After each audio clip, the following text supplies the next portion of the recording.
গাজায় স্থল অভিযানে এখনও ভয়াবহ প্রতিরোধের মুখে পড়ছে ইসরায়েলি সেনারা।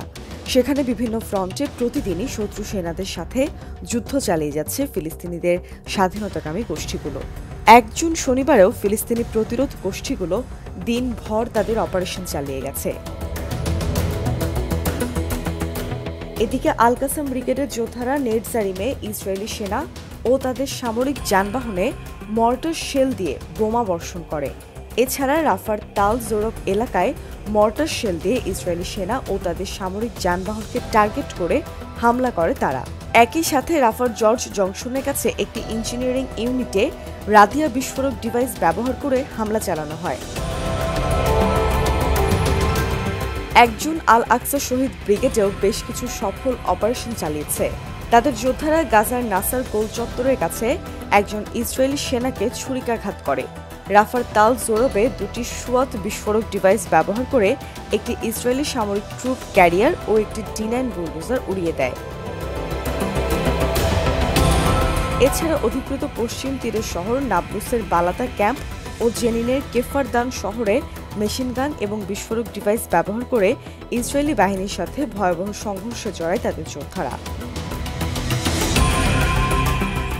শহীদ ওমর আল কাসিম বাহিনীর যোদ্ধারা নেটজারিমে ইসরায়েলি বাহিনীর রসদ সরবরাহ লাইনে কাসিম 10 রকেট দিয়ে বোমা বর্ষণ করেছে।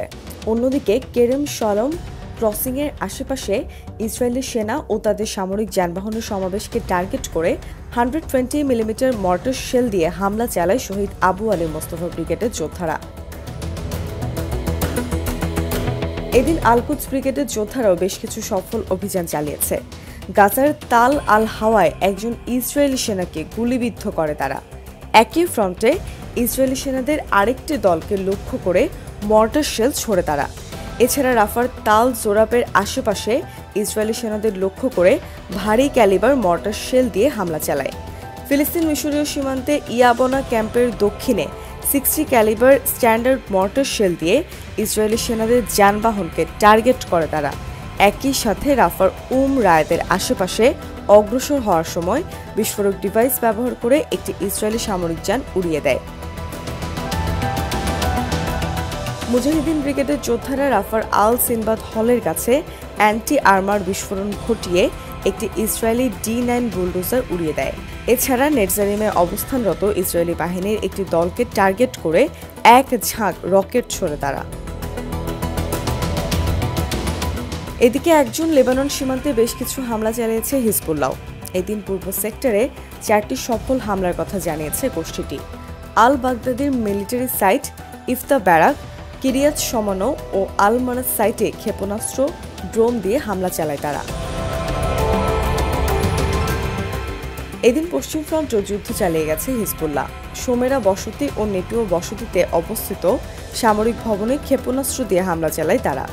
এছাড়া খিরবেত মার সাইট, হানিতা বসতি ও জা টাউনের 411 আর্টিলারি ব্যাটালিয়নকে টার্গেট করে ক্ষেপণাস্ত্র ছোড়ে হিজবুল্লাহ যোদ্ধারা। অন্যদিকে ১ জুন বেশ কিছু সফল অভিযানের কথা জানিয়েছে ইয়েমেনি সেনাবাহিনী। এদিন লোহিত সাগরে একটি আমেরিকান ডেস্ট্রয়ারকে টার্গেট করে সফল ড্রোন হামলা চালায় তারা। এছাড়া অধিকৃত ফিলিস্তিনের বন্দরে প্রবেশ নিষিদ্ধ করার সিদ্ধান্ত লঙ্ঘনকারী কোম্পানিগুলোর কয়েকটি জাহাজেও হামলা চালায় তারা।